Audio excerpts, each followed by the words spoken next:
Okay, let's start to check the Docker status because as I had this problem also, you install the Docker, you install the Docker Compose, but the Docker is not working by some reason, and I had this problem also. So first check the Docker status. Let's do that. Okay, let's check the Docker status by sudo system status docker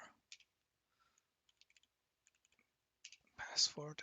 As you see, my Docker is running, is active, and is enable. Enable means that every time that you are restarting your system, your computer, you don't need to start the Docker again. It will be a start automatically. How to do that? How to enable the Docker to start automatically for in the future? Is by sudo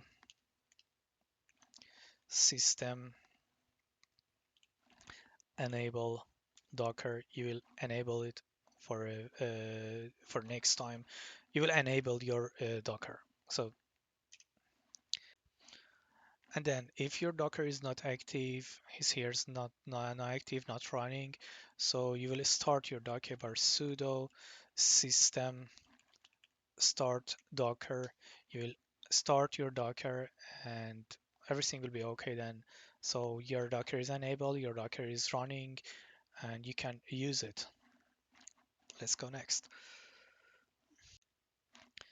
Also, you can check your Docker version. Docker version. As you see, mine is 201021. You will need this. You will need it for on the future because you have to choose your Docker Compose version.